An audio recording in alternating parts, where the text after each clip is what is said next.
Ahojte, takže pripravila som si pre vás jedno video, kde vám chcem ukázať, ako si robiť kučery pomocou žehličky. A je to úplne iný spôsob, ako možno niektorí z vás poznáte, a preto som sa chcela s vami podeliť, aby ste ho vedeli. Takže budeme potrebovať rukavicu, keď sme sa nepopálili, nejaké sponky väčšie alebo štipce a nejaký hrebeň. A samozrejme to najdôležitejšie, žehlička. Mám takú tú tenšiu, takže myslím, že by bola lepšia, aby ste mali tenšiu žehličku. Vždy sa s tým lepšie robí. Tak. Krok prvý.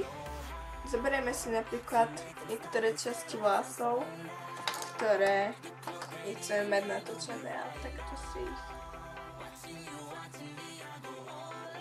zopneme. A teraz vlastne vám môžem ukázať ten postup. Nezabudneme si dať rukavicu, keď nechceme mať popálené prsty. Tak. Zoberieme nejaký prameň vlasov, môže byť približne takto hrubý. Točíme si ho okolo prsta. To si otočíme. Potom ho takto pekne zoberieme. Je z toho takého jak slimačika, alebo ako sa to dá povedať. Zoberieme žehličku a dáme ho dovnútra. Takto počkáme možno 30 sekúnd, aby sme mali tie kučery kvalitné, hej. Takže počkáme.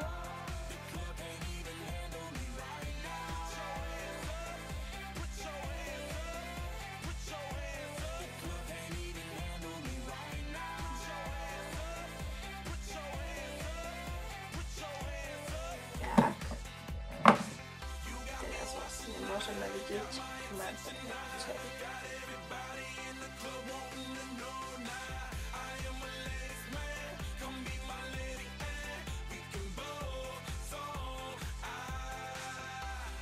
Môžeme si vedieť sa spolku a dopneme si.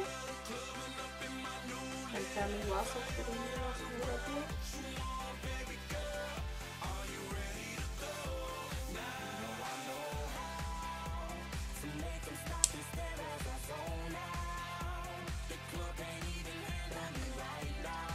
Zbereme teraz z druhej strany už takú podobnú hrúbku,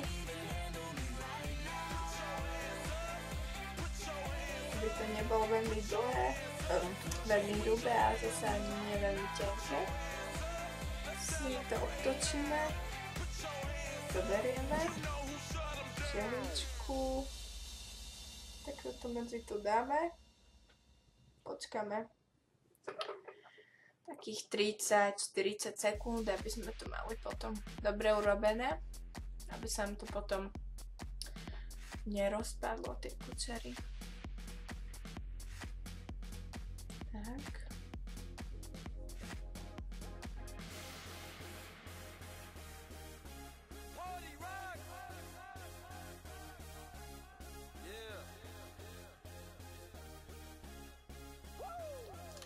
Môžeme pustiť. Vidíte pekné kučery. Si zapneme. Zoberieme z tejto strany.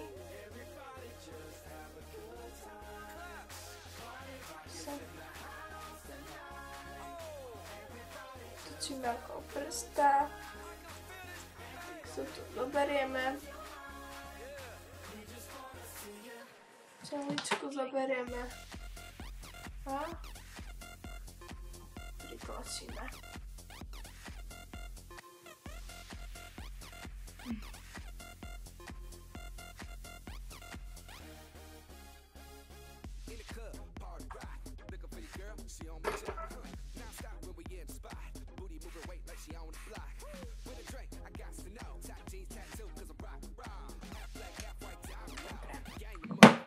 Kde už máme ďalšiu kučeru.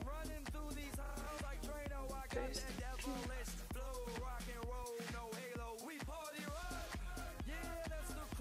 Zoberieme z druhej strany.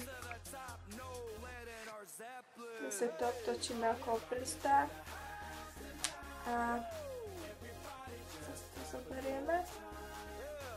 Tak tu máme. Zase to dáme do žehličky. Ešte takto.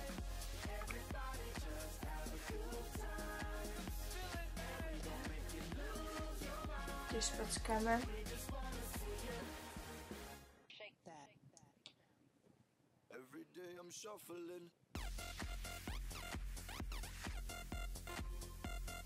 Tak už by to malo byť asi hotové. Tak a vidíte asi kučery. No vlastne takto pokračujeme, až kým nemáme urobenú celú hlavu. Takže ja tento postup zrýchlim, dúfam, že ste pointu pochopili.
A teraz vlastne si vyberieme tie všetky štipce, čo sme si tam dali.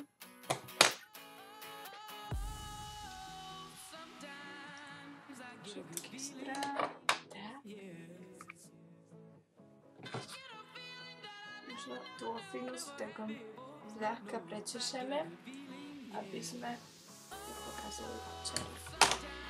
Tak, a to je vlastne výsledok.